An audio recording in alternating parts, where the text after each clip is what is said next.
Now it was time for the money changers to get back to the business of a new private central bank for America. During the early 1900s, men like J.P. Morgan led the charge. One final panic would be necessary to focus the nation's attention on the supposed need for a central bank. The rationale was that only a central bank can prevent bank failures. Morgan was clearly the most powerful banker in America and a suspected agent for the Rothschilds. Morgan had helped finance John D. Rockefeller's Standard Oil empire. He had also helped finance the monopolies of Edward Harriman in railroads, of Andrew Carnegie in steel, and of others in numerous industries. But on top of that, J.P. Morgan's father, Junius Morgan, had been America's financial agent to the British. After his father's death, J.P. Morgan took on a British partner, Edward Grenfell, a longtime director of the Bank of England. In fact, upon Morgan's death, his estate contained only a few $1,000,000. The bulk of the securities most people thought he owned were, in fact, owned by others. In 1902, President Theodore Roosevelt allegedly went after Morgan and his friends by using the Sherman Antitrust Act to try to break up their industrial monopolies. Actually, Roosevelt did very little to interfere in the growing monopolization of American industry by the bankers and their surrogates. For example, Roosevelt supposedly broke up the Standard Oil monopoly, but it wasn't really broken at all. It was merely divided into 7 corporations, all still controlled by the Rockefellers.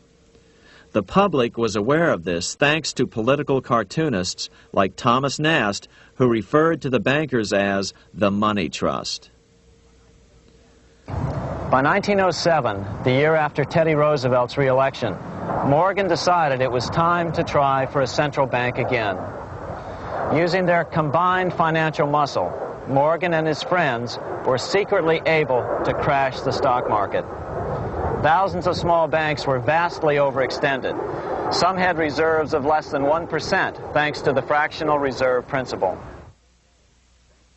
Within days, bank runs were commonplace across the nation. Now Morgan stepped into the public arena and offered to prop up the faltering American economy by supporting failing banks with money he manufactured out of nothing. It was an outrageous proposal, far worse than even fractional reserve banking, but Congress let him do it. Morgan manufactured $200 million worth of this completely reserveless private money and bought things with it, paid for services with it, and sent some of it to his branch banks to lend out at interest. His plan worked. Soon, the public regained confidence in money in general and quit hoarding their currency. But as a result, banking power was further consolidated into the hands of a few large banks. By 1908, the panic was over, and Morgan was hailed as a hero by the president of Princeton University, a man by the name of Woodrow Wilson. All this trouble could be averted if we appointed a committee of 6 or 7 public-spirited men like J.P. Morgan to handle the affairs of our country. Economics textbooks would later explain that the creation of the Federal Reserve System was the direct result of the panic of 1907. Quote, "With its alarming epidemic of bank failures, the country was fed up once and for all with the anarchy of unstable private banking," close quote. But Minnesota Congressman Charles A. Lindbergh Sr., the father of the famous aviator Lucky Lindy, later explained that the panic of 1907 was really just a scam. Those not favorable to the money trust could be squeezed out of business and the people frightened into demanding changes in the banking and currency laws which the money trust would frame. So, since the passage of the National Bank Act of 1863, the money changers had been able to create a series of booms and busts. The purpose was not only to fleece the American public of their property, but to later claim that the banking system was basically so unstable that it had to be consolidated into a central bank once again.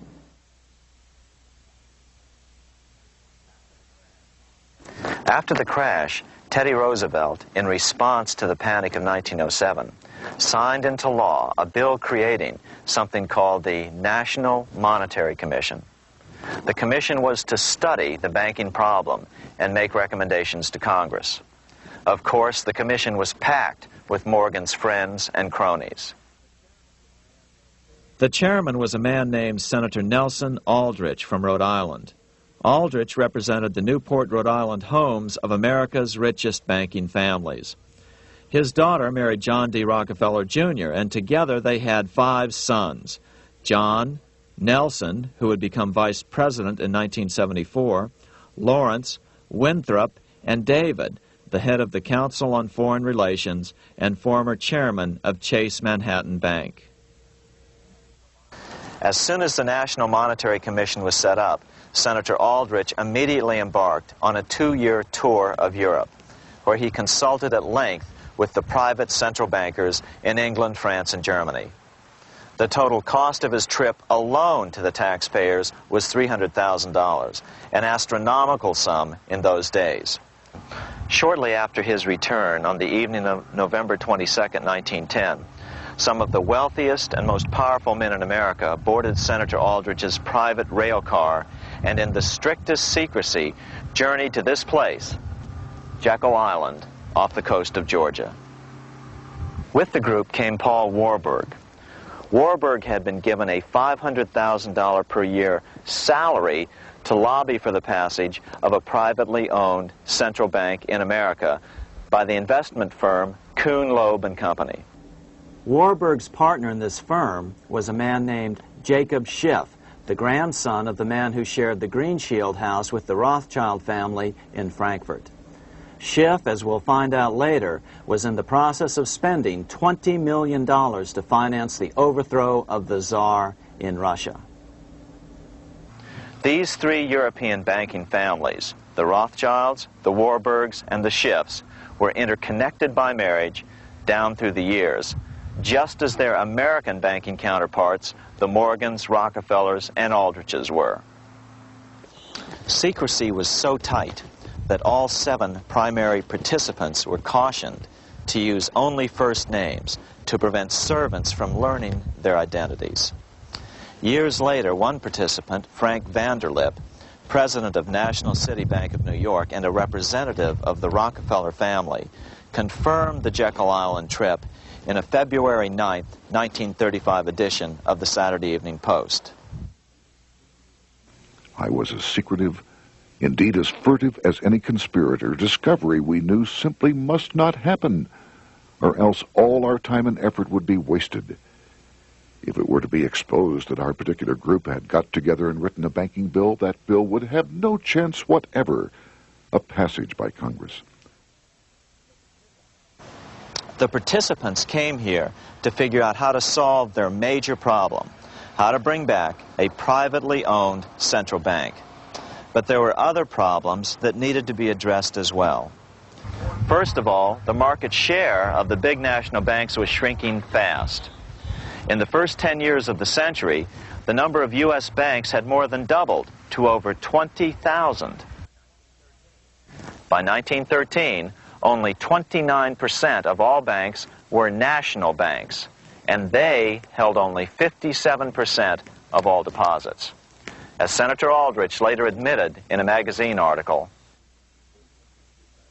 before passage of this act, the New York bankers could only dominate the reserves of New York. Now, we are able to dominate the bank reserves of the entire country.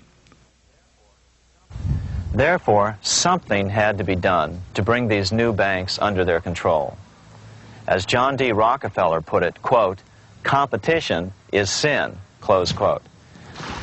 Secondly, the nation's economy was so strong that corporations were starting to finance their expansions out of profits instead of taking out huge loans from large banks. In the first 10 years of the new century, 70% of corporate funding came from profits.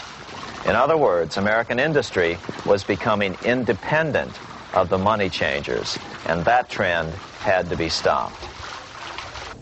All the participants knew that these problems could be hammered out into a workable solution. but perhaps their biggest problem was a public relations problem, the name of the new bank. That discussion took place right here in this room, one of the many conference rooms in this sprawling hotel, today known as the Jekyll Island Club Hotel. Aldrich believed that the word bank should not even appear in the name. Warburg wanted to call the legislation the National Reserve Bill or the Federal Reserve Bill. The idea here was to give the impression that the purpose of the new central bank was to stop bank runs, but also to conceal its monopoly character. However, it was Aldrich, the egotistical politician, who insisted it be called the Aldrich Bill. After 9 days at Jekyll Island, the group dispersed. The new central bank would be very similar to the old Bank of the United States. It would be given a monopoly over U.S. currency and create that money out of nothing. How does the Fed create money out of nothing? It's a four-step process. But first, a word on bonds. Bonds are simply promises to pay, or government IOUs. People buy bonds to get a secure rate of interest. At the end of the term of the bond, the government repays the bond plus interest, and the bond is destroyed. There are about $3.6 trillion worth of these loans or bonds at present. Now here's the Fed money-making process. Step 1. The Federal Open Market Committee approves the purchase of U.S. bonds on the open market. Step 2. The bonds are purchased by the Fed from whoever is offering them for sale on the open market. Step 3. The Fed pays for the bonds with electronic credits to the seller's bank, which in turn credits the seller's bank account. The trick is that these credits are based on nothing. The Fed just creates them. Step 4. The banks use these deposits as reserves. They can loan out over 10 times the amount of their reserves to new borrowers, all at interest. In this way, a Fed purchase of, say, $1 million worth of bonds gets turned into over $10 million in bank accounts. The Fed, in effect, creates 10% of this totally new money, and the banks create the other 90%. To reduce the amount of money in the economy, the process is just reversed. The Fed sells bonds to the public, and the money flows out of the purchaser's local bank. Loans must be reduced by 10 times the amount of the sale. So, a Fed sale of $1 million in bonds results in $10 million less money in the economy. So how does this benefit the bankers whose representatives huddled at Jekyll Island? First, it totally misdirected banking reform efforts from proper solutions. Second, it prevented a proper debt-free system of government finance, like Lincoln's greenbacks, from making a comeback. The bond-based system of government finance forced on Lincoln after he created greenbacks was now cast in stone. Third, it delegated to the bankers the right to create 90% of our money supply based on only fractional reserves, which they then loan out at interest. Fourth, it centralized overall control of our nation's money supply in the hands of a few men. Fifth, it established a central bank with a high degree of independence from effective political control. Soon after its creation, the Fed's great contraction in the early 1930s would cause the Great Depression. This independence has been enhanced since then through additional laws. In order to fool the public into thinking the government retained control, the plan called for the Fed to be run by a board of governors appointed by the President and approved by the Senate. But all the bankers had to do was to be sure their men got appointed to the board of governors. That wasn't hard. Bankers have money, and money buys influence over politicians. Once the participants left Jekyll Island, the public relations blitz was on. The big New York banks put together an educational fund of $5 million to finance professors at respected universities to endorse the new bank. Woodrow Wilson at Princeton was one of the first to jump on the bandwagon. But the bankers' subterfuge didn't work. The Aldrich Bill was quickly identified as the bankers' bill, a bill to benefit only what became known as the money trust. As Congressman Lindbergh put it during the congressional debate, The Aldrich Plan is the Wall Street Plan. It means another panic, if necessary, to intimidate the people. Aldrich, paid by the government to represent the people, proposes a plan for the trusts instead. Seeing they didn't have the votes to win in Congress, the Republican leadership never brought the Aldrich bill to a vote. The bankers quietly decided to move to track 2, the Democratic alternative. They began financing Woodrow Wilson as the Democratic nominee. As respected historian James Perloff put it, Wall Street financier Bernard Baruch was put in charge of Wilson's education. Baruch brought Wilson to the Democratic Party headquarters in New York in 1912, leading him like one would a poodle on a string. Wilson received an indoctrination course from the leaders convened there. So now the stage was set. The money changers were poised to install their privately owned central bank once again. The damage President Andrew Jackson had done 76 years earlier had been only partly repaired with the passage of the National Bank Act during the Civil War. Since then, the battle had raged on across the decades. The Jacksonians became the greenbackers, who became the hardcore supporters of William Jennings Bryan. With Bryan leading the charge, these opponents of the money changers, ignorant of Baruch's tutelage, now threw themselves behind Democrat Woodrow Wilson. They and Bryan would soon be betrayed.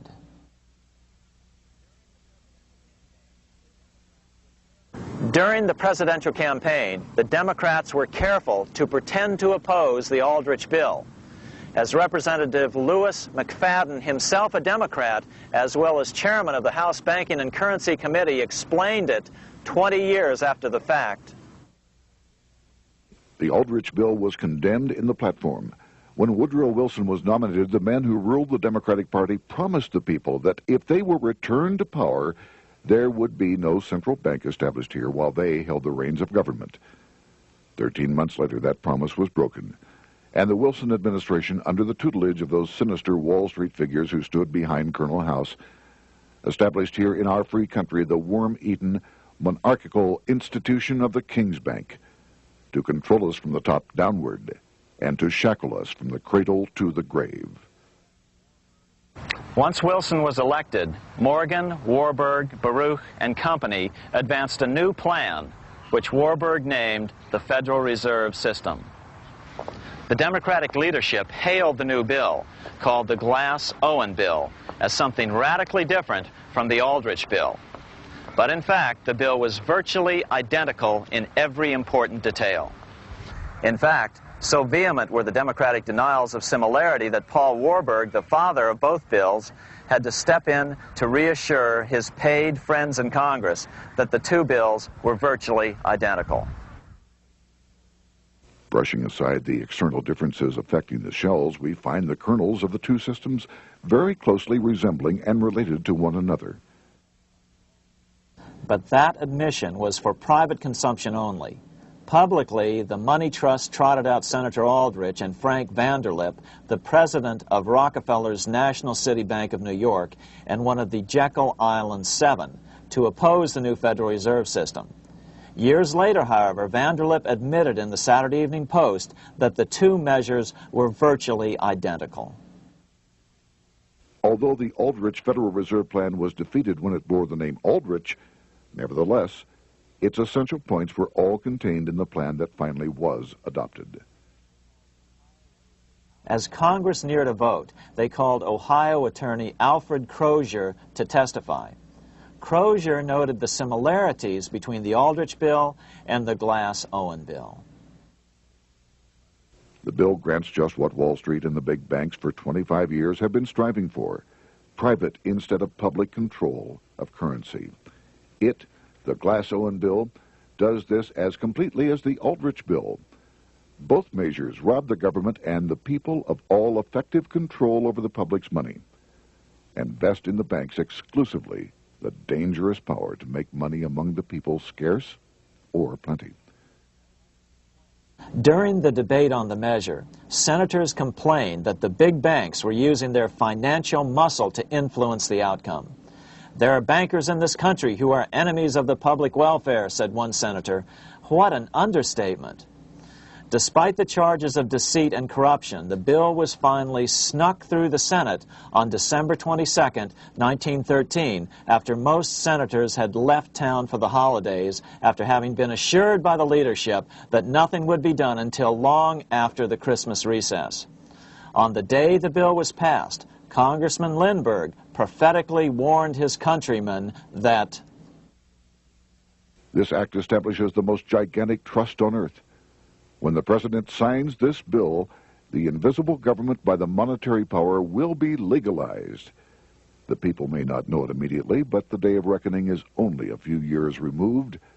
The worst legislative crime of the ages is perpetrated by this banking bill. On top of all this, only weeks earlier, Congress had finally passed a bill legalizing income tax. Why was the income tax law important? Because bankers finally had in place a system which would run up a virtually unlimited federal debt. How would the interest on this debt be repaid? Never mind the principal. Remember, a privately owned central bank creates the principal out of nothing. The federal government was small then. Up to then, it had subsisted merely on tariffs and excise taxes. No, just as with the Bank of England, the interest payments had to be guaranteed by direct taxation of the people. The money changers knew that if they had to rely on contributions from the states, eventually the individual state legislatures would revolt and either refuse to pay the interest on their own money or at least bring political pressure to bear to keep the debt small. It is interesting to note that in 1895, the Supreme Court had found a similar income tax law to be unconstitutional. The Supreme Court even found a corporate income tax law unconstitutional in 1909. As a result, Senator Aldrich hustled a bill for a constitutional amendment allowing income tax through the Congress. The proposed 16th Amendment to the Constitution was then sent to the state legislatures for approval. But some critics claim that the 16th Amendment was never ratified by the necessary 3/4 of the states. In other words, the 16th Amendment may not be legal. But the money changers were in no mood to debate the fine points. By October of 1913, Senator Aldrich had hustled the income tax bill through Congress. Without the power to tax the people directly and bypass the states, the Federal Reserve Bill would be far less useful to those who wanted to drive America deeply into their debt. A year after the passage of the Federal Reserve Bill, Congressman Lindbergh explained how the Fed created what we have come to call the business cycle and how they use it to their advantage. To cause high prices, all the Federal Reserve Board will do will be to lower the rediscount rate, producing an expansion of credit and a rising stock market. Then, when businessmen are adjusted to these conditions, it can check prosperity in mid-career by arbitrarily raising the rate of interest. It can cause the pendulum of a rising and falling market to swing gently back and forth by slight changes in the discount rate, or cause violent fluctuations by a greater rate variation. And in either case, it will possess inside information as to financial conditions and advanced knowledge of the coming change, either up or down. This is the strangest, most dangerous advantage ever placed in the hands of a special privileged class by any government that ever existed. The system is private, conducted for the sole purpose of obtaining the greatest possible profits from the use of other people's money. They know in advance when to create panics to their advantage. They also know when to stop panic. Inflation and deflation work equally well for them when they control finance. Congressman Lindbergh was correct on all points. What he didn't realize was that most European nations had already fallen prey to the central bankers decades or centuries earlier. But he also mentions the interesting fact that only 1 year later, the Fed had cornered the market in gold. This is how he put it, quote, "Already, the Federal Reserve banks have cornered the gold and gold certificates," close quote. But Congressman Lindbergh was not the only critic of the Fed. Congressman Lewis McFadden, the chairman of the House Banking and Currency Committee from 1920 to 1931, remarked that the Federal Reserve Act brought about a superstate controlled by international bankers and international industrialists acting together to enslave the world for their own pleasure. Notice how McFadden saw the international character of the stockholders of the Federal Reserve. Another chairman of the House Banking and Currency Committee in the 1960s, Wright Patman from Texas, put it this way. In the United States today, we have in effect two governments. We have the duly constituted government, then we have an independent, uncontrolled, and uncoordinated government in the Federal Reserve System, operating the money powers which are reserved to Congress by the Constitution. Even the inventor of the electric light, Thomas Edison, joined the fray in criticizing the system of the Federal Reserve. If our nation can issue a dollar bond, it can issue a dollar bill. The element that makes the bond good makes the bill good also. The difference between the bond and the bill is the bond lets money brokers collect twice the amount of the bond and an additional 20%, whereas the currency pays nobody but those who contribute directly in some useful way. It is absurd to say that our country can issue $30 million in bonds and not $30 million in currency. Both are promises to pay. But one promise fattens the usurers, and the other helps the people. 3 years after the passage of the Federal Reserve Act, even President Wilson began to have second thoughts about what had been unleashed during his first term in office. We have come to be one of the worst ruled, one of the most completely controlled governments in the civilized world, no longer a government of free opinion, no longer a government by a vote of the majority, but a government by the opinion and duress of a small group of dominant men. Some of the biggest men in the United States in the field of commerce and manufacture are afraid of something. They know that there is a power somewhere so organized, so subtle, so watchful, so interlocked, so complete, so pervasive, that they had better not speak above their breath when they speak in condemnation of it. Before his death in 1924, President Wilson realized the full extent of the damage he had done to America when he confessed, "I have unwittingly ruined my government." So finally, the money changers, those who profit by manipulating the amount of money in circulation, had their privately owned central bank installed again in America. The major newspapers, which they also owned, hailed passage of the Federal Reserve Act of 1913, telling the public that now depressions could be scientifically prevented. The fact of the matter was that now depressions could be scientifically created.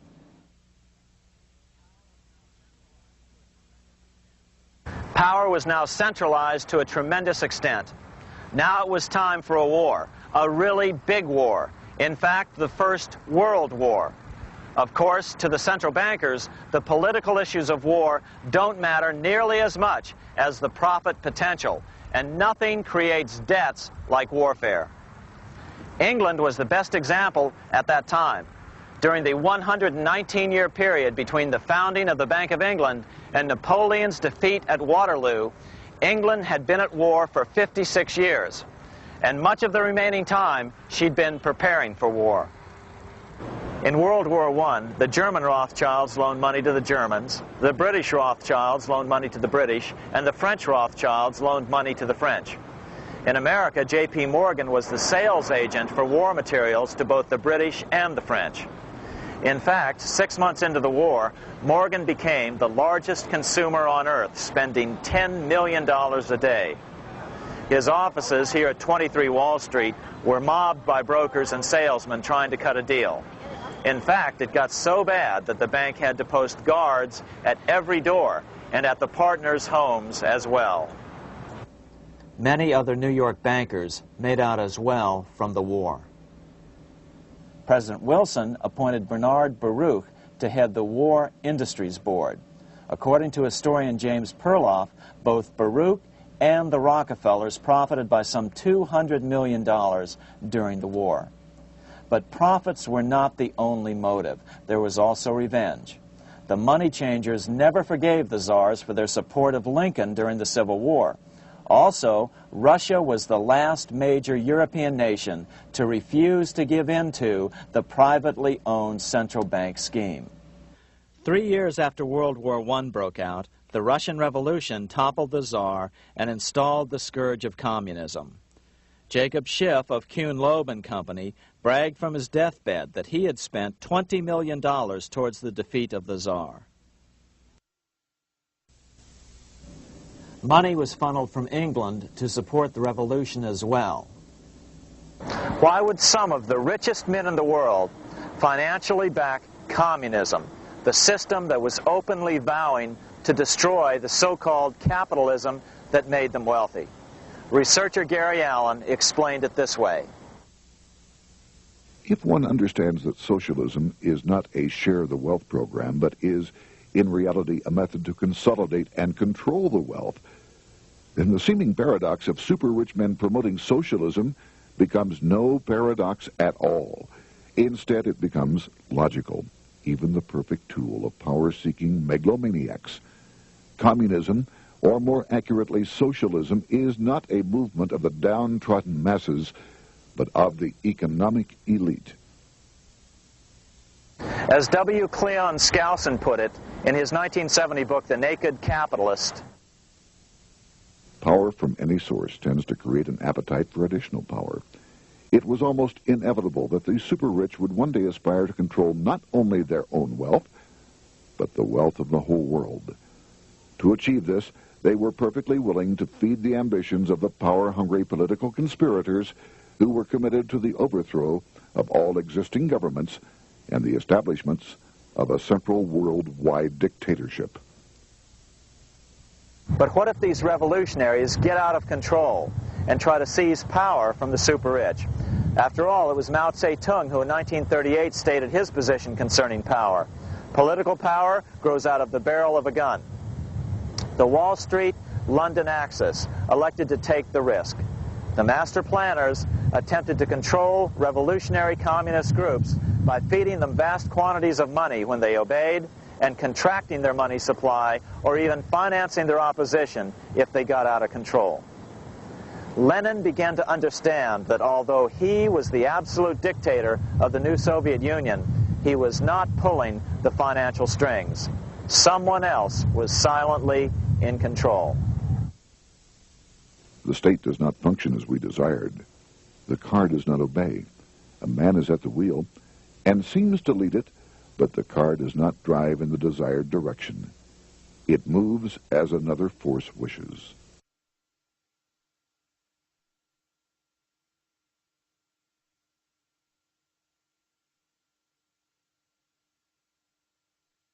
Who is behind it? Representative Louis T. McFadden, the chairman of the House Banking and Currency Committee throughout the 1920s and into the Great Depression years of the 1930s, explained it this way. The course of Russian history has indeed been greatly affected by the operations of international bankers. The Soviet government has been given United States Treasury funds by the Federal Reserve Board, acting through the Chase Bank. England has drawn money from us through the Federal Reserve banks and has relent it at high rates of interest to the Soviet government.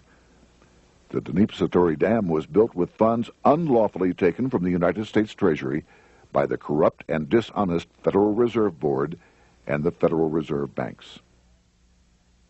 In other words, the Fed and the Bank of England, at the behest of the international bankers who controlled them, were creating a monster, one which would fuel 7 decades of unprecedented communist revolution, warfare, and most importantly, debt.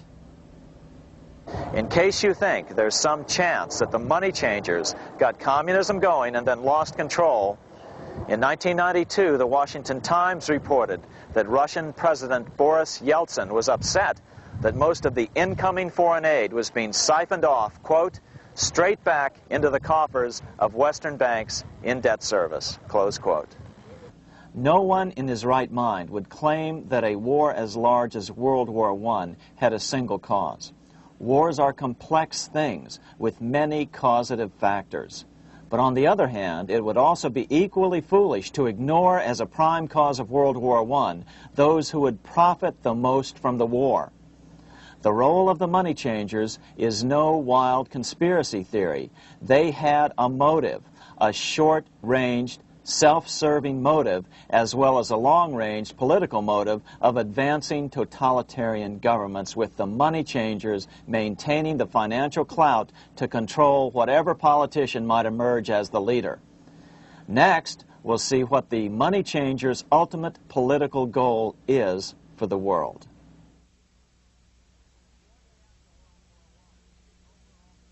Shortly after World War I, the overall political agenda of the money changers began to be clear. Now that they controlled national economies individually, the next step was the ultimate form of consolidation, world government. The new world government proposal was given top priority at the Paris Peace Conference after World War I. It was called the League of Nations, but much to the surprise of Paul Warburg and Bernard Baruch, who attended the peace conference with President Wilson, the world was not yet ready to dissolve national boundaries. Nationalism still beats strong in the human breast. For example, Lord Curzon, the British Foreign Secretary, called the League of Nations a good joke, even though it was the stated policy of the British government to support it. To the humiliation of President Wilson, the U.S. Congress wouldn't ratify the League either. Despite the fact that it had been ratified by many other nations, without money flowing from the U.S. Treasury, the League died.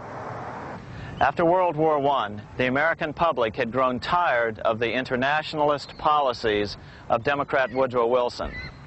In the presidential election of 1920, Republican Warren Harding won a landslide victory with over 60% of the vote. Harding was an ardent foe of both Bolshevism and the League of Nations. His election, which opened a 12-year run of Republican presidents in the White House, led to an unprecedented era of prosperity known as the Roaring Twenties. Despite the fact that the war had brought America a debt 10 times larger than its Civil War debt, still the American economy surged. Gold had poured into the country during the war, and it continued to do so afterwards. In the early 1920s, the governor of this bank, the Federal Reserve Bank of New York, a man named Benjamin Strong, met frequently with the secretive and eccentric governor of the Bank of England, Montague Norman. Norman was determined to replace the gold England had lost to the U.S. during World War I and return the Bank of England to its former position of dominance in world finance. On top of that, rich with gold, the American economy might get out of control again, just like it had done after the Civil War. During the next 8 years, under the presidencies of Harding and Coolidge, the huge federal debt built up during World War I was cut by 38%, down to $16 billion, the greatest percentage drop in U.S. history. During the election of 1920, Warren Harding and Calvin Coolidge ran against James Cox, the governor of Ohio, and the little-known Franklin D. Roosevelt, who had previously risen to no higher post than President Wilson's Assistant Secretary of the Navy. After his inauguration, Harding moved quickly to formally kill the League of Nations. Then he quickly moved to reduce domestic taxes while raising tariffs to record heights. Now, this was a revenue policy of which most of the Founding Fathers would certainly have approved. His second year in office, Harding took ill on a train trip in the West and suddenly died. Although no autopsy was performed, the cause was said to be either pneumonia or food poisoning. When Coolidge took over, he continued Harding's domestic economic policy of high tariffs on imports while cutting income taxes. As a result, the economy grew at such a rate that net revenue still increased. Now that had to be stopped. So just as they'd done so frequently before, the money changers decided it was time to crash the American economy. The Federal Reserve began flooding the country with money. They increased the money supply by 62% during these years. money was plentiful. This is why it was known as the Roaring Twenties. Before his death in 1919, former President Teddy Roosevelt warned the American people what was going on. As reported in the March 27, 1922 edition of the New York Times, Roosevelt said, "These international bankers and Rockefeller Standard Oil interests control the majority of newspapers and the columns of these papers to club into submission or drive out of public office officials who refuse to do the bidding of the powerful, corrupt cliques which compose the invisible government." Just one day before, in the New York Times, the mayor of New York, John Hylan, quoted Roosevelt and blasted those he saw as taking control of America, its political machinery, and its press. The warning of Theodore Roosevelt has much timeliness today, for the real menace of our republic is this invisible government which, like a giant octopus, sprawls its slimy length over city, state, and nation. It seizes in its long and powerful tentacles our executive officers, our legislative bodies, our schools, our courts, our newspapers, and every agency created for the public protection. To depart from mere generalizations, let me say that at the head of this octopus are the Rockefeller Standard Oil interest and a small group of powerful banking houses generally referred to as the international bankers. The little coterie of powerful international bankers virtually run the United States government for their own selfish purposes. They practically control both parties, write political platforms, make cat's paws of party leaders, use the leading men of private organizations, and resort to every device to place in nomination for high public office only such candidates as will be amenable to the dictates of corrupt big business. These international bankers and Rockefeller Standard Oil interests control the majority of newspapers and magazines in this country. Why didn't people listen to such strong warnings and demand that Congress reverse its 1913 passage of the Federal Reserve Act? Because remember, it was the 1920s. A steady increase in bank loans contributed to a rising market.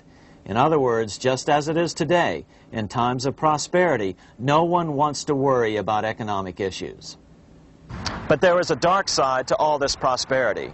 Businesses expanded and became strung out on credit. Speculation in the booming stock market became rampant. Although everything looked rosy, it was a castle made of sand.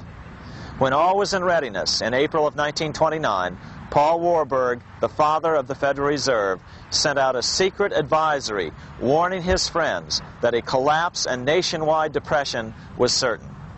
In August of 1929, the Fed began to tighten money. It is not a coincidence that the biographies of all the Wall Street giants of that era, John D. Rockefeller, J.P. Morgan, Bernard Baruch, etc., all marvel that they got out of the stock market just before the crash and put all their assets in cash or gold. On October 24th, 1929, the big New York bankers called in their 24-hour broker call loans. This meant that both stockbrokers and customers had to dump their stocks on the market to cover their loans, no matter what price they had to sell them for. As a result, the market tumbled, and that day was known as Black Thursday. According to John Kenneth Galbraith, writing in The Great Crash, 1929, at the height of the selling frenzy, Bernard Baruch brought Winston Churchill into the visitors' gallery of the New York Stock Exchange here to witness the panic and impress him with his power over the wild events down on the floor. Congressman Louis McFadden, chairman of the House Committee on Banking and Currency from 1920 to 1931, knew who to blame. He accused the Fed and the international bankers of orchestrating the crash. It was not accidental. It was a carefully contrived occurrence. The international bankers sought to bring about a condition of despair here so that they might emerge as rulers of us all. But McFadden went even farther. He openly accused them of causing the crash in order to steal America's gold. In February 1931, in the midst of the Depression, he put it this way. I think it can hardly be disputed that the statesmen and financiers of Europe are ready to take almost any means to reacquire rapidly the gold stock which Europe lost to America as the result of World War I. Curtis Dahl, a broker for Lehman Brothers, was on the floor of the New York Stock Exchange the day of the crash. In his 1970 book, FDR, My Exploited Father-in-Law, he explained that the crash was triggered by the planned sudden shortage of call money in the New York money market. Actually, it was the calculated shearing of the public by the world money powers triggered by the planned sudden shortage of call money in the New York money market. Within a few weeks, $3 billion of wealth simply seemed to vanish. Within a year, $40 billion had been lost. But did it really disappear? Or was it simply consolidated in fewer hands? And what did the Federal Reserve do? Instead of moving to help the economy out by quickly lowering interest rates to stimulate the economy, the Fed continued to brutally contract the money supply further, deepening the Depression. Between 1929 and 1933, the Fed reduced the money supply by an additional 33%. Although most Americans have never heard that the Fed was the cause of the Depression, this is well known among top economists. Milton Friedman, the Nobel Prize-winning economist now of Stanford University, said the same thing in a National Public Radio interview in January of 1996. The Federal Reserve definitely caused the Great Depression by contracting the amount of currency in circulation by 1/3 from 1929 to 1933. But the money lost by most Americans during the Depression didn't just vanish. It was just redistributed into the hands of those who had gotten out just before the crash and had purchased gold, which is always a safe place to put your money just before a depression. But America's money also went overseas. Incredibly, as President Hoover was heroically trying to rescue banks and prop up businesses, with millions of Americans starving as the Great Depression deepened, millions of dollars were being spent rebuilding Germany from damage sustained during World War I. 8 years before Hitler would invade Poland, Representative Louis McFadden, chairman of the House Banking and Currency Committee, warned Congress that Americans were paying for Hitler's rise to power. After World War I, Germany fell into the hands of the German international bankers. Those bankers bought her, and they now own her lock, stock, and barrel. They have purchased her industries, they have mortgages on her soil, they control her production, they control all her public utilities.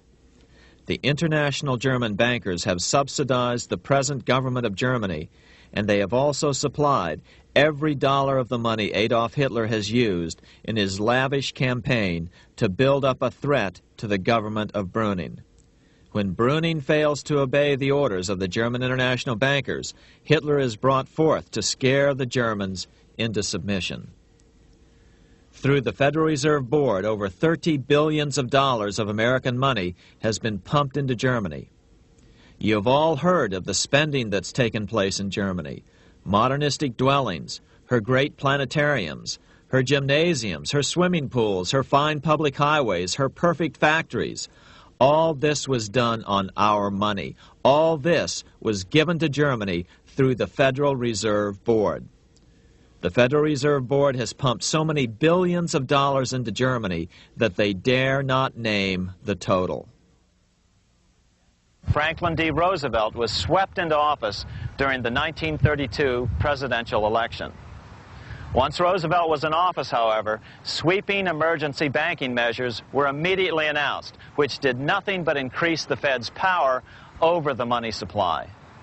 Then, and only then, did the Fed finally begin to loosen the purse strings and feed new money out to the starving American people.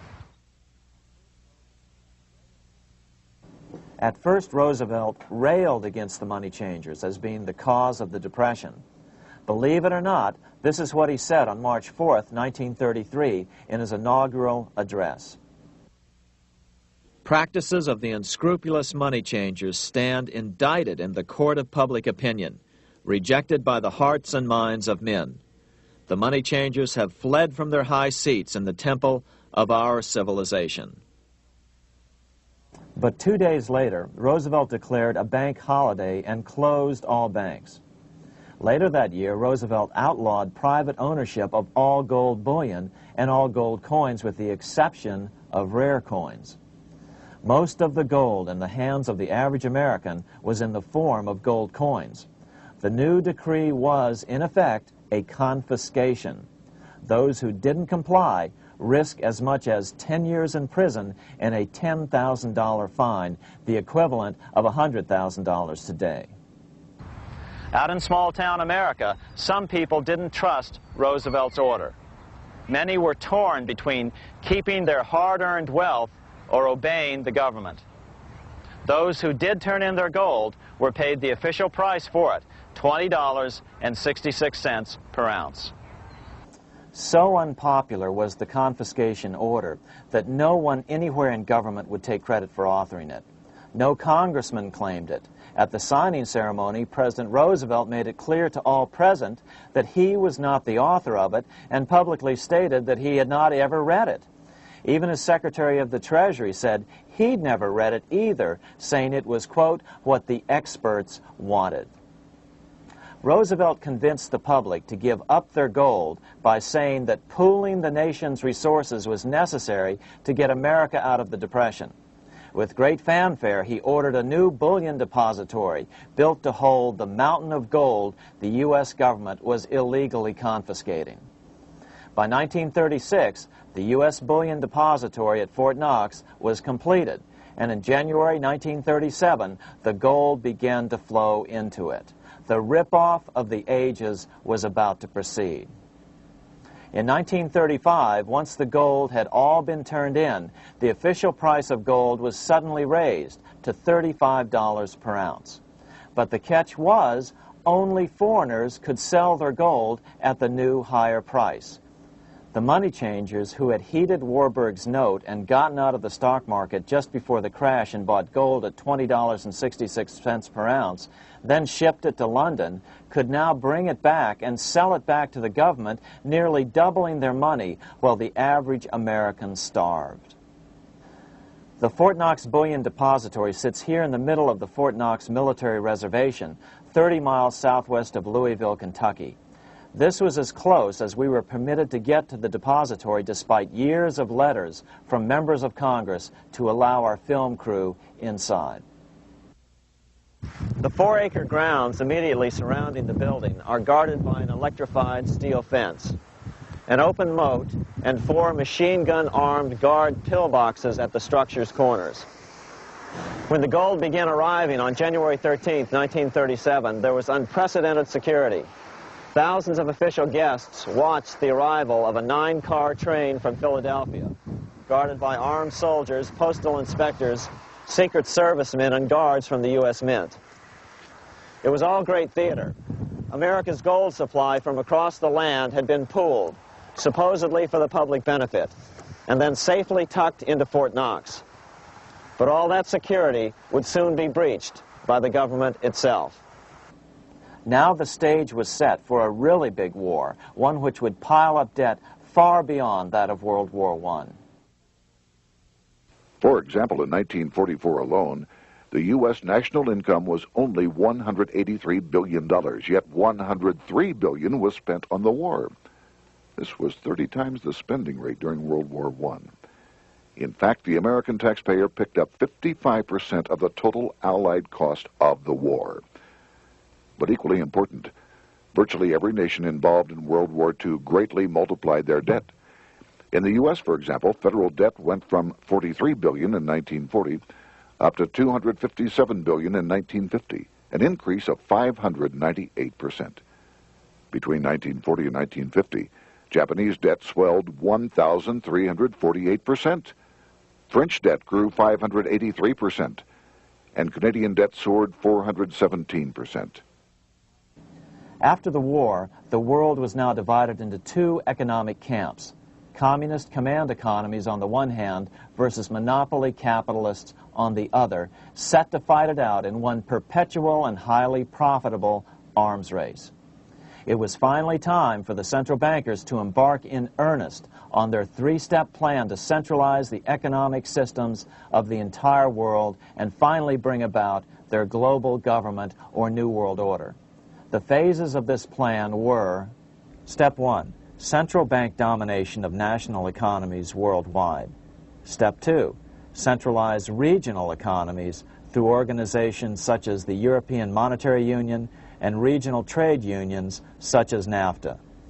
Step 3, centralize the world economy through a world central bank, a world money, and ending national independence through abolition of all tariffs by treaties like GATT. Step 1 was completed long ago. Steps 2 and 3 are far advanced, nearing completion. What about gold? Among central banks, the largest holder of gold is now the IMF. It and central banks now control 2/3 of the world's gold supply, giving them the ability to manipulate the gold market.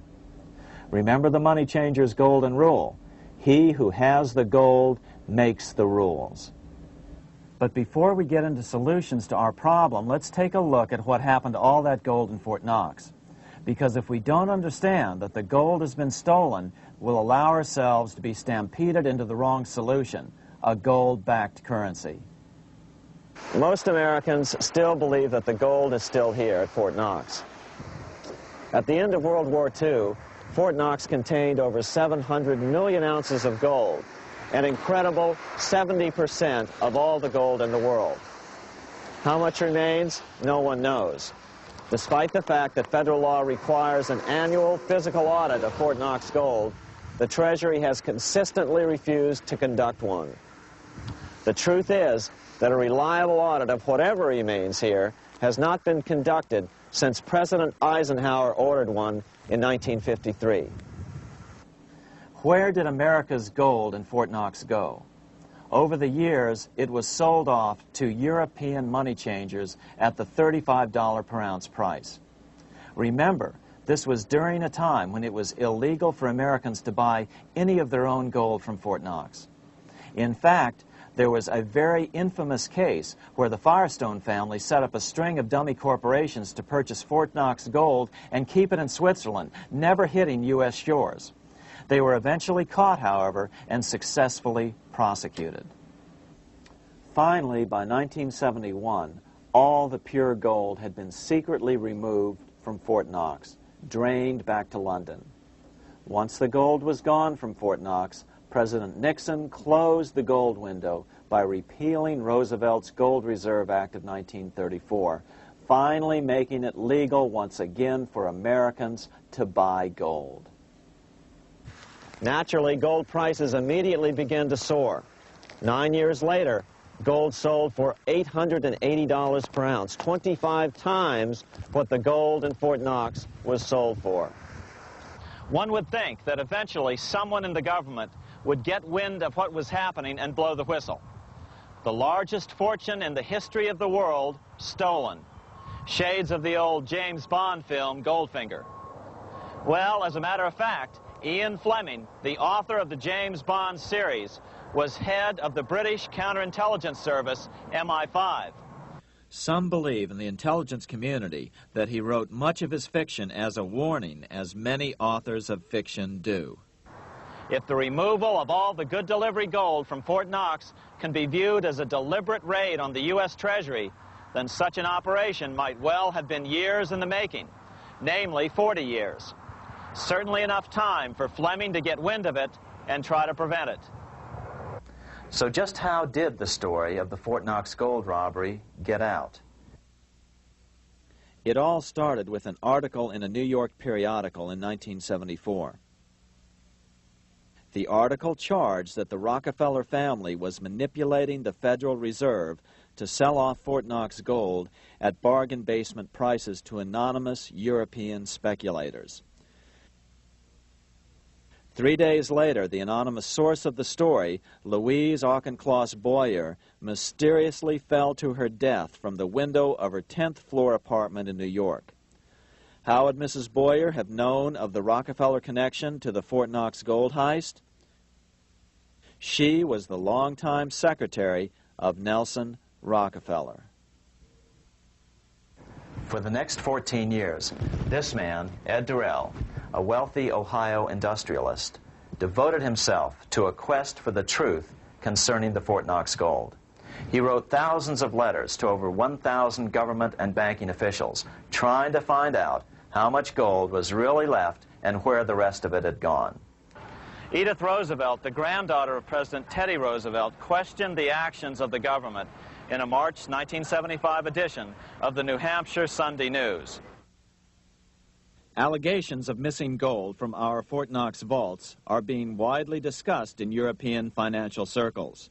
But what is puzzling is that the administration is not hastening to demonstrate conclusively that there is no cause for concern over our gold treasure, if indeed it is in a position to do so. Unfortunately, Ed Durrell never did accomplish his primary goal, a full audit of the gold reserves in Fort Knox. It's incredible that the world's greatest treasure has had little accounting or auditing. This gold belonged to the American people, not the Federal Reserve and their foreign owners.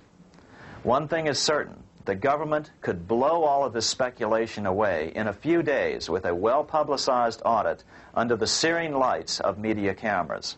It has chosen not to do so. One must conclude that they are afraid of the truth such an audit would reveal. What is the government so afraid of? Here's the answer. When President Ronald Reagan took office in 1981, his conservative friends urged him to study the feasibility of returning to a gold standard as the only way to curb government spending. It sounded like a reasonable alternative, so President Reagan appointed a group of men called the Gold Commission to study the situation and report back to Congress. What Reagan's Gold Commission reported back to Congress in 1982 was the following shocking revelation concerning gold. The U.S. Treasury owned no gold at all. All the gold that was left in Fort Knox was now owned by the Federal Reserve, a group of private bankers, as collateral against the national debt. The truth of the matter is that never before has so much money been stolen from the hands of the general public and put into the hands of a small group of private investors, the money changers.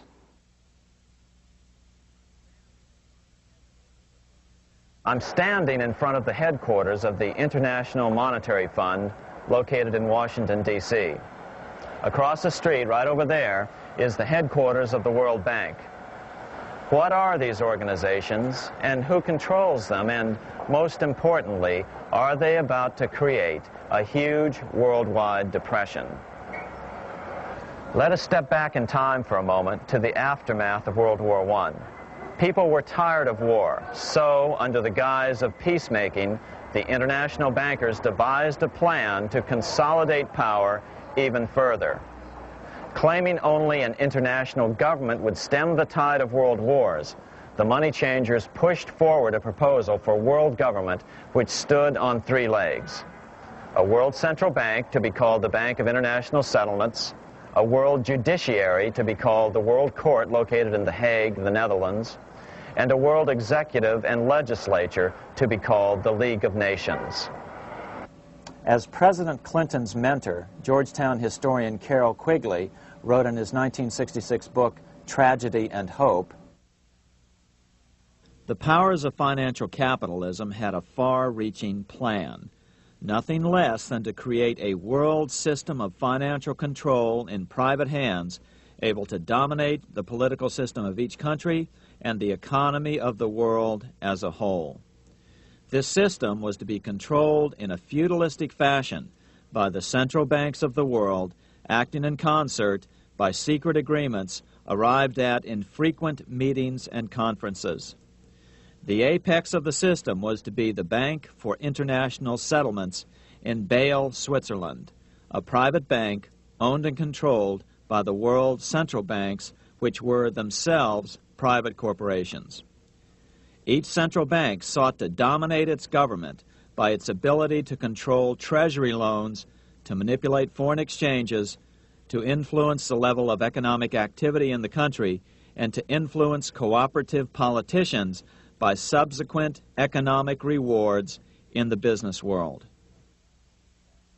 Despite intense pressure from the international bankers and the press, a handful of U.S. senators, led by Senator Henry Cabot Lodge, kept the U.S. out of these schemes. Without U.S. participation, the League was doomed. Incredibly, even though the U.S. rejected the World Central Bank, the BIS, the New York Federal Reserve ignored its government and arrogantly sent representatives to Switzerland to participate in the central bankers' meeting right up until 1994, when the U.S. was finally officially dragged into it. Their world government schemes thwarted, the bankers resorted to the old formula: another war to wear down the resistance to world government while reaping handsome profits. To this end, Wall Street helped resurrect Germany through the Thyssen banks, which were affiliated with the Harriman interest in New York, just as the Chase Bank had assisted in the financing of the Bolshevik Revolution in Russia during World War I. Chase Bank was controlled by the Rockefeller family. Subsequently, it was merged with Warburg's Manhattan Bank to form the Chase Manhattan Bank. Now this has merged with Chemical Bank of New York, making it the largest Wall Street bank. Their strategy worked. Even before World War II was over, world government was back on track. In 1944, at Bretton Woods, New Hampshire, the International Monetary Fund and the World Bank were approved with full U.S. participation. The Second League of Nations, renamed the United Nations, was approved in 1945. Soon, a new international court system was functioning as well. All effective opposition to these international bodies before the war had evaporated in the heat of war, just as planned. These new organizations simply repeated on a world scale what the National Banking Act of 1864 and the Federal Reserve Act of 1913 had established in the U.S. They created a banking cartel composed of the world's central banks, which gradually assumed the power to dictate credit policies to the banks of all the nations. For example, just as the Federal Reserve Act authorized the creation of a new national fiat currency called Federal Reserve Notes, the IMF has been given the authority to issue a world fiat money called Special Drawing Rights, or SDRs. To date, the IMF has created in excess of $30 billion worth of SDRs. Member nations are being pressured to make their currencies fully exchangeable for SDRs. In 1968, Congress approved laws authorizing the Fed to accept SDRs as reserves in the U.S. and to issue Federal Reserve notes in exchange for SDRs. What does that mean? It means that in the U.S., SDRs are already a part of our lawful money. And what about gold? SDRs are already partially backed by gold. And with 2/3 of world gold now in the hands of central banks, the money changers can go about structuring the world's economic future in whichever way they deem most profitable.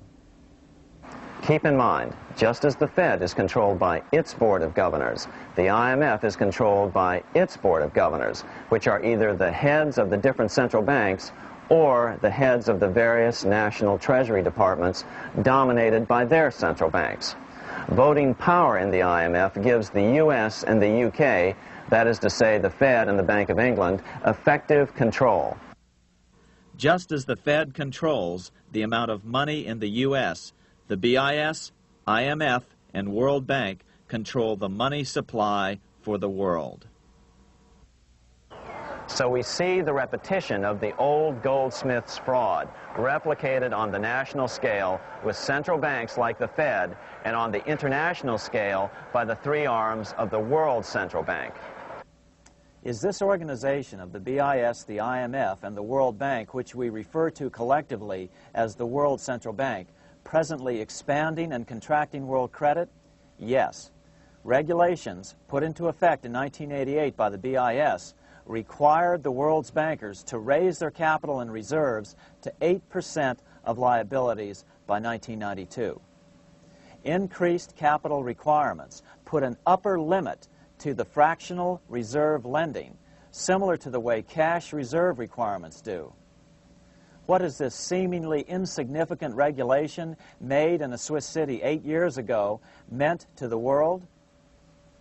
It means our banks cannot loan more and more money to buy more and more time before the next depression, as a maximum loan ratio is now set. It means those nations with the lowest bank reserves in their systems have already felt the terrible effects of this credit contraction as their banks scrambled to raise money to increase their reserves to 8%. To raise the money, they had to sell stocks, which depressed their stock markets and began the depression first in their countries. Japan, which in 1988 had among the lowest capital and reserve requirements and thus was the most affected by the regulation, has experienced a financial crash which began almost immediately in 1989, which has wiped out a staggering 50% of the value of its stock market since 1990 and 60% of the value of its commercial real estate. The Bank of Japan has lowered its interest rates to 0.5%, practically giving away money to resurrect the economy, but still the depression worsens. Due to the $20 billion U.S. bailout of Mexico, the financial collapse in that nation is already known here. Yet despite the bailout, the economy continues to be a disaster.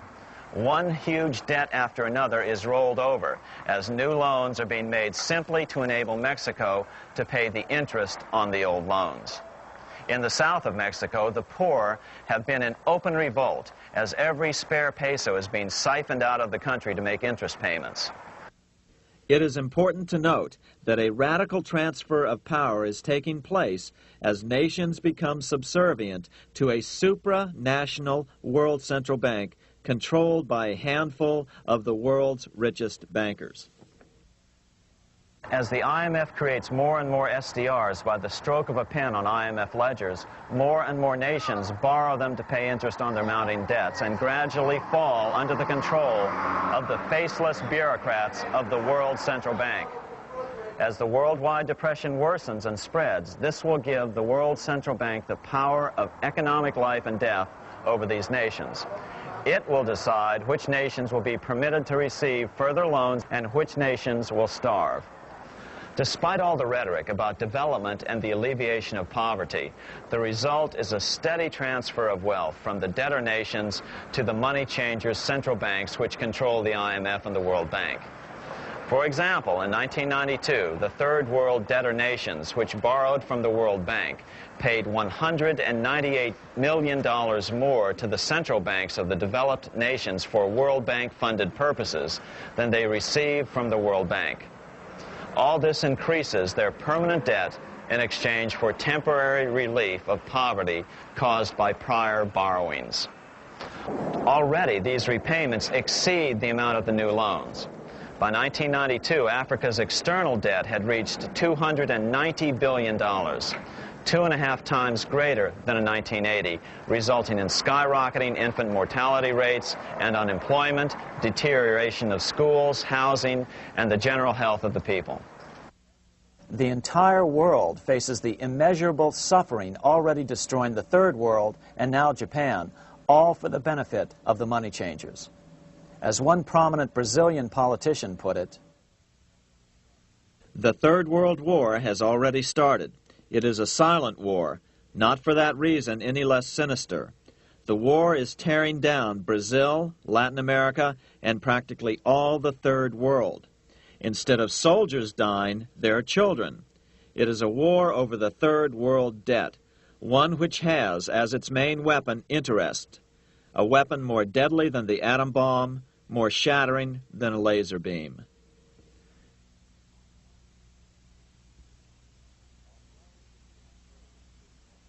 Although it would be absurd to ignore the pivotal role played by influential families such as the Rothschilds, the Warburgs, the Schiffs, the Morgans, and the Rockefellers in any review of the history of central banking and fractional banking, keep in mind, by now, central banks and the large commercial banks are up to 3 centuries old and deeply entrenched in the economic life of many nations. These banks are no longer dependent on clever individuals such as a Nathan Rothschild. Years ago, the question of ownership was important, but no longer. For example, both the Bank of England and the Bank of France were nationalized after World War II, and nothing changed, nothing at all. They endure and continue to grow, now protected by numerous laws, paid politicians, and mortgaged media, untouched by the changing of generations. 3 centuries have given them an aura of respectability.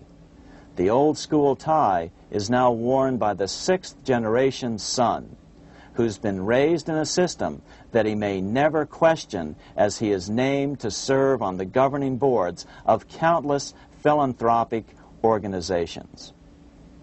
To focus attention today on individuals or families, or to attempt to sort out the current holders of power, serves little useful purpose and would be a distraction from the cure. The problem is far bigger than that. It is the corrupt banking system that was and is being used to consolidate vast wealth into fewer and fewer hands that is our current economic problem.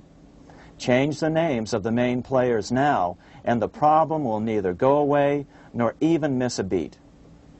Likewise, among the hordes of bureaucrats working in the World Bank, central banks, and international banks, only a tiny fraction have any idea of what's really going on.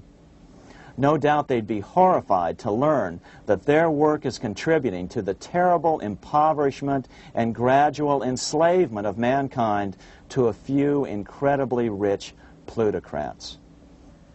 So really, there's no use in emphasizing the role of individuals anymore. And the problem even transcends the normal spectrum of political right and left. Both communism and socialism, as well as monopoly capitalism, have been used by the money changers. Today, they profit from either side of the new political spectrum. The big government welfare state on the so-called left wing versus the neoconservative laissez-faire capitalists who want big government totally out of their lives on the right wing. Either way, the bankers win.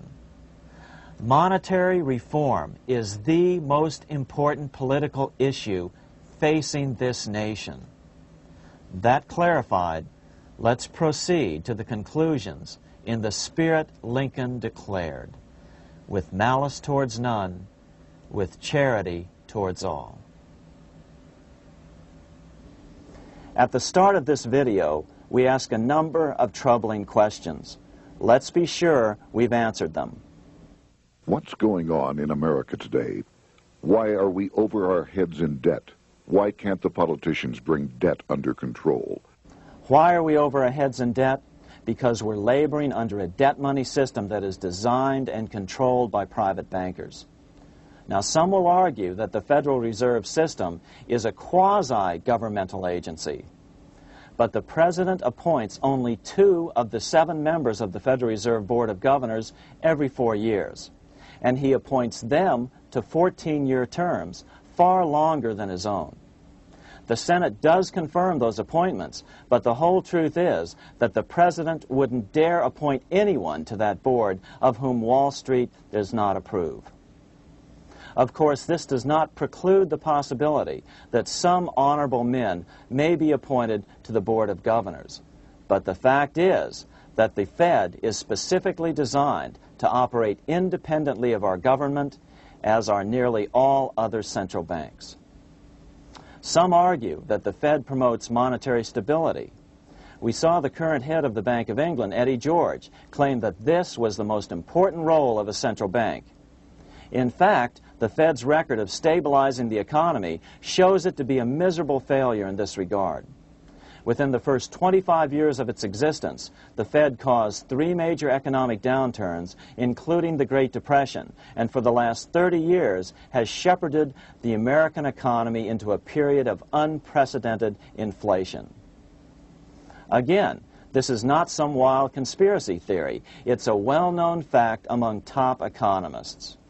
As Nobel Prize-winning economist Milton Friedman put it, the stock of money, prices, and output was decidedly more unstable after the establishment of the Federal Reserve System than before.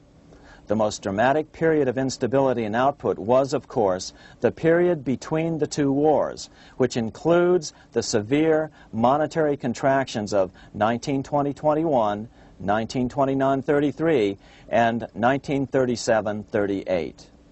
No other 20-year period in American history contains as many as 3 such severe contractions. This evidence persuades me that at least a third of the price rise during and just after World War I is attributable to the establishment of the Federal Reserve System, and that the severity of each of the major contractions, 1920-21, 1929-33, and 1937-38, is directly attributable to acts of commission and omission by the reserve authorities. Any system which gives so much power and so much discretion to a few men so that mistakes, excusable or not, can have such far-reaching effects is a bad system.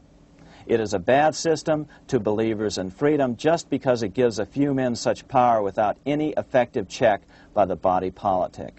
This is the key political argument against an independent central bank. To paraphrase Clemenceau, money is much too serious a matter to be left to the central bankers. We must learn from our history before it is too late. Why can't politicians control the federal debt? Because all our money is created out of debt. Again, it's a debt money system. Our money is created initially by the purchase of U.S. bonds. The public buys bonds like savings bonds, the banks buy bonds, foreigners buy bonds, and when the Fed wants to create more money in the system, it buys bonds, but pays for them with a simple bookkeeping entry which it creates out of nothing. Then this new money, created by the Fed, is multiplied by a factor of 10 by the banks thanks to the fractional reserve principle. So although the banks don't create currency, they do create checkbook money or deposits by making new loans.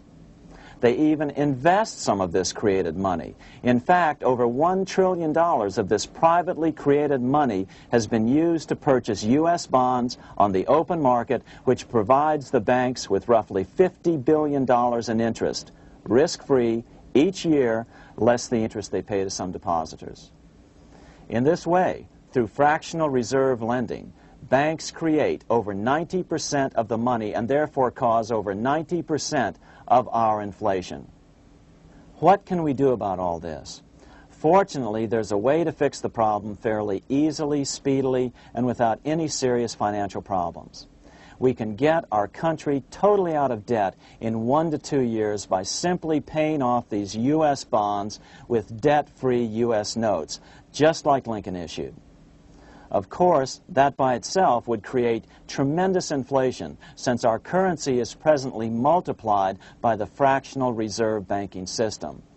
But here's the ingenious solution, advanced in part by Milton Friedman, to keep the money supply stable and avoid inflation and deflation while the debt is retired. As the Treasury buys up its bonds on the open market with U.S. notes, the reserve requirements of your hometown local bank will be proportionally raised, so the amount of money in circulation remains constant. As those holding bonds are paid off in U.S. notes, they will deposit this money, thus making available the currency then needed by the banks to increase their reserves. Once all the U.S. bonds are replaced with U.S. notes, banks will be at 100% reserve banking instead of the fractional reserve system currently in use. From this point on, the former Fed buildings will only be needed as a central clearinghouse for checks and as vaults for U.S. notes. The Federal Reserve Act will no longer be necessary and could be repealed. Monetary power can be transferred back to the Treasury Department. There would be no further creation or contraction of money by banks. By doing it this way, our national debt can be paid off in a single year or so, and the Fed and fractional reserve banking abolished without national bankruptcy, financial collapse, inflation or deflation, or any significant change in the way the average American goes about his business. To the average person, the primary difference would be that for the first time since the Federal Reserve Act was passed in 1913, taxes would begin to go down. Now there's a real national blessing for you, rather than for Hamilton's banker friends. Now let's take a look at these proposals in more detail. Here are the main provisions of a Monetary Reform Act which needs to be passed by Congress. We've drafted a proposed Monetary Reform Act which follows at the end of this tape. Of course, variations with the same results would be equally welcome. 1. Pay off the debt with debt-free U.S. notes. As Thomas Edison put it, if the U.S. can issue a dollar bond, it can issue a dollar bill. They both rest purely on the faith and credit of the United States government. This amounts to a simple substitution of one type of government obligation for another. One bears interest, the other doesn't. Federal Reserve notes could be used for this as well, but could not be printed after the Fed's abolished as we propose, so we suggest using U.S. notes instead. 2. Abolish fractional reserve banking. As the debt is paid off, the reserve requirements of all banks and financial institutions would be raised proportionally at the same time to absorb the new U.S. notes, which would be deposited and become the bank's increased reserves. Towards the end of the first year of the transition period, the remaining liabilities of financial institutions would be assumed or acquired by the U.S. government in a one-time operation. In other words, they too would eventually be paid off with debt-free U.S. notes in order to keep the total money supply stable. At the end of the first year or so, all of the national debt would be paid, and we could start enjoying the benefits of full reserve banking. The Fed would be obsolete, an anachronism. 3. Repeal the Federal Reserve Act of 1913 and the National Banking Act of 1864.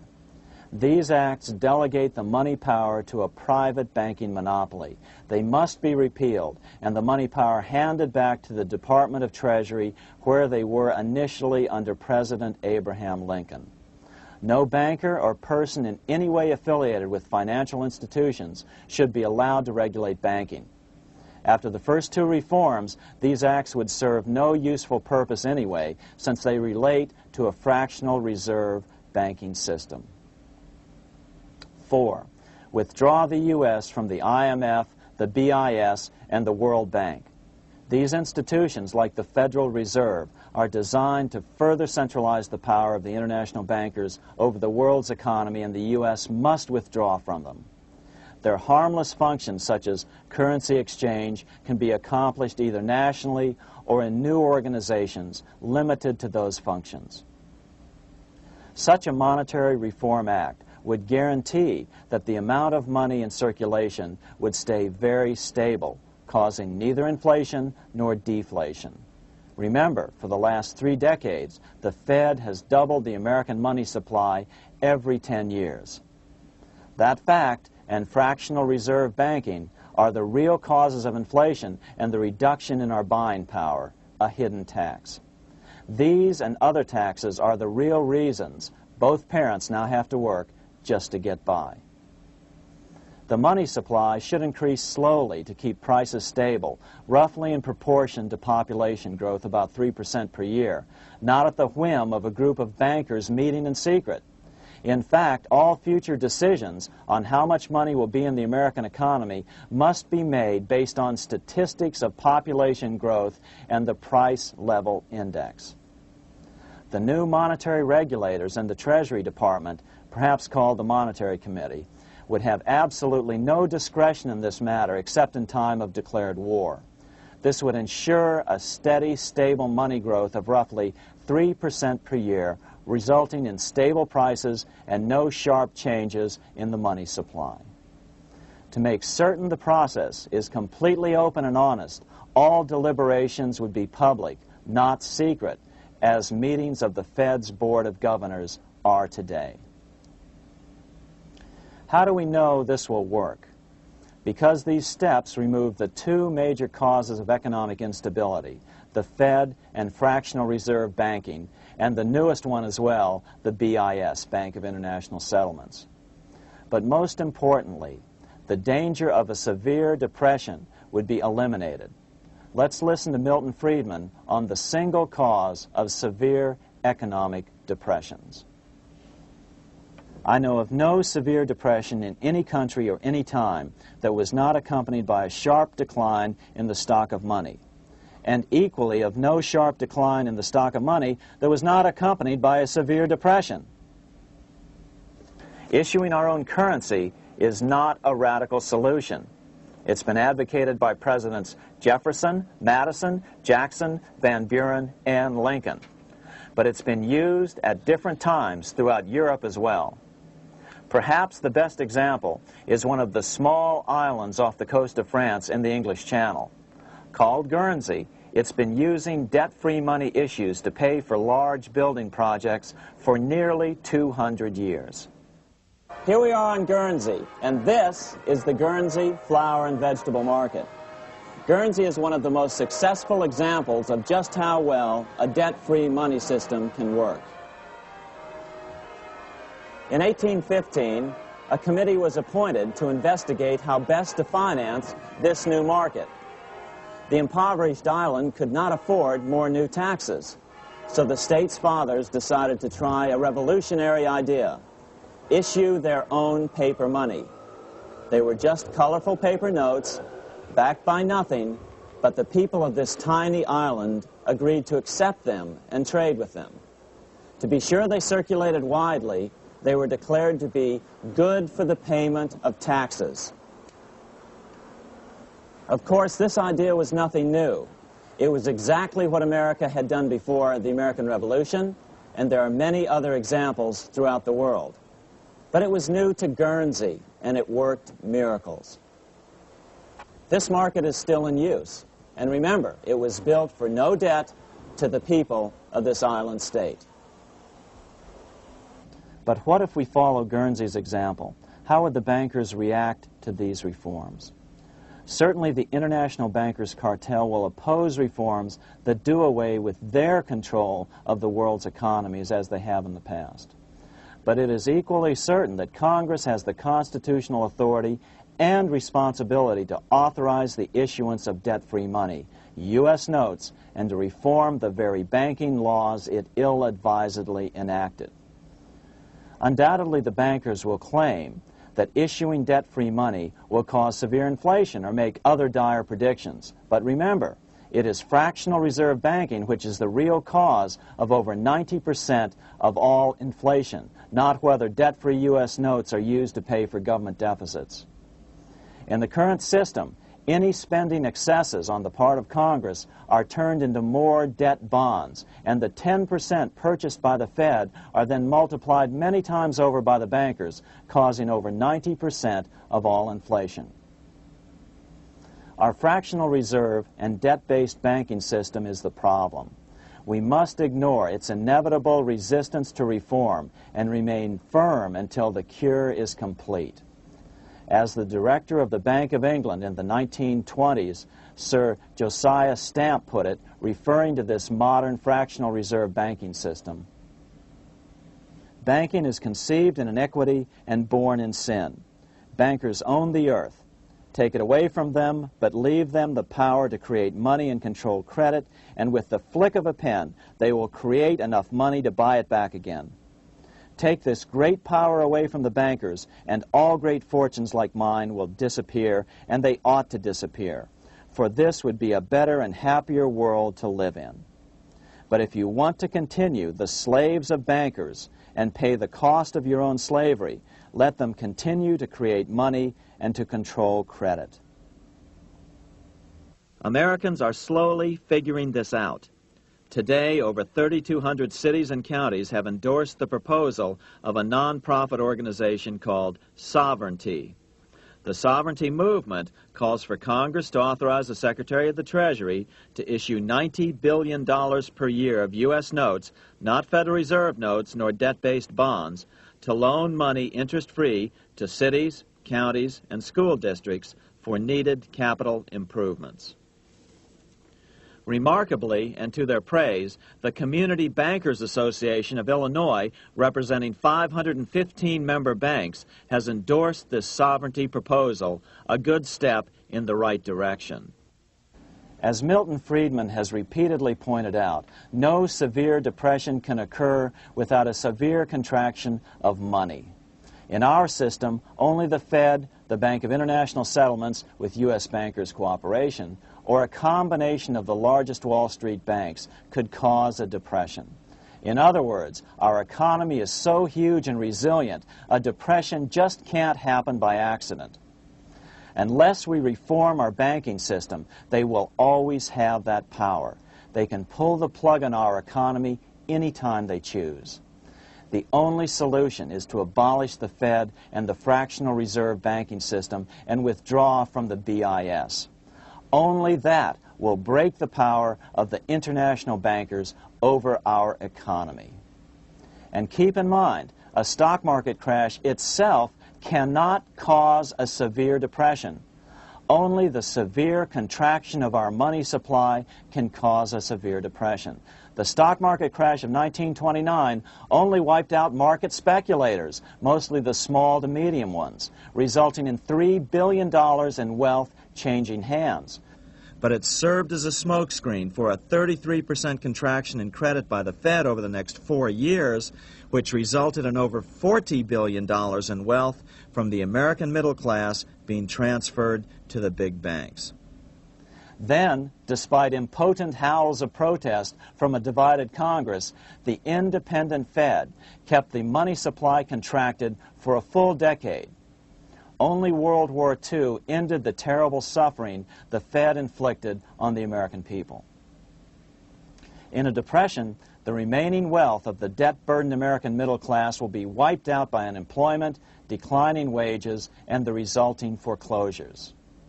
If we start to act to reform our monetary system, the money changers may do what they did in 1929 and then the 1930s, crash the stock market and use that as a smokescreen while contracting the money supply. But if we're determined to fight to regain control over our money, we can come out of it fairly quickly, perhaps in only a very few months, as U.S. notes begin to circulate and replace the money withdrawn by the bankers. The longer we wait, the greater the danger we'll permanently lose control of our nation.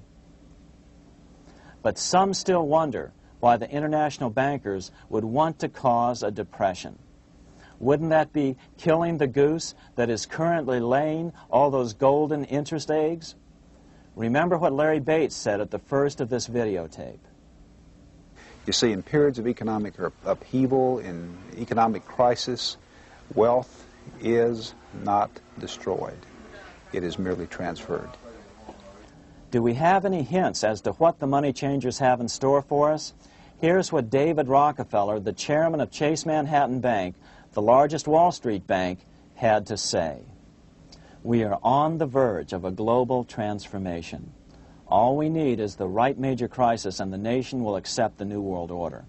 So, crisis is needed to fulfill their plans quickly. The only question is when the crisis will occur. Fortunately, we probably have a little time. It's unlikely that this crisis will occur before the 1996 elections, but after that, the danger begins rising. But whether or not they decide to cause a crash or a depression through relentless increases in taxes and the loss of hundreds of thousands of jobs being sent overseas thanks to trade agreements such as GATT and NAFTA, the American middle class is an endangered species. Cheaper labor, including slave labor in Red China, which Harry Wu has heroically documented, is being used to compete with American labor. In other words, Money is being consolidated in fewer and fewer hands as never before in the history of this nation or the world. Without reform, the American middle class will soon be extinct, leaving only the very rich few and the very many poor, as has already occurred in most of the world. We've been warned of all this by congressmen, presidents, industrialists, and economists down through the years. Religious leaders, too, have seen the danger. About 1898, during the time of William Jennings Bryan, Pope Leo XIII put it this way: on the one side, there is the party which holds the power because it holds the wealth, which has in its grasp all labor and all trade, which manipulates for its own benefit and its own purposes all the sources of supply, and which is powerfully represented in the councils of state itself. On the other side, there is the needy and powerless multitude, sore and suffering. Rapacious usury, which, although more than once condemned by the Church, is nevertheless under a different form, but with the same guilt, still practiced by avaricious and grasping men, so that a small number of very rich men have been able to lay upon the masses of the poor a yoke little better than slavery itself. More recently, during America's Great Depression, Pope Pius XI spoke of the same problem. In our days, not alone is wealth accumulated, but immense power and despotic economic domination is concentrated in the hands of a few. This power becomes particularly irresistible when exercised by those who, because they hold and control money, are able also to govern credit and determine its allotment. For this reason, supplying, so to speak, the lifeblood to the entire economic body, and grasping, as it were, in their hands the very soul of the economy, so that no one dare breathe against their will. Educate your friends. Our country needs a solid group who really understand how our money is manipulated and what the solutions really are. Because if a depression comes, there will be those who call themselves conservatives who will come forward advancing solutions framed by the international bankers. Beware of calls to return to a gold standard. Why? Simple, because never before has so much gold been so concentrated outside of American hands. And never before has so much gold been in the hands of international governmental bodies such as the World Bank and International Monetary Fund. A gold-backed currency usually brings despair to a nation, and to return to it would certainly be a false solution in our case. Remember, we had a gold-backed currency in 1929 and during the first 4 years of the Great Depression. Likewise, beware of any plans advanced for a regional or world currency. This is the international bankers' Trojan horse.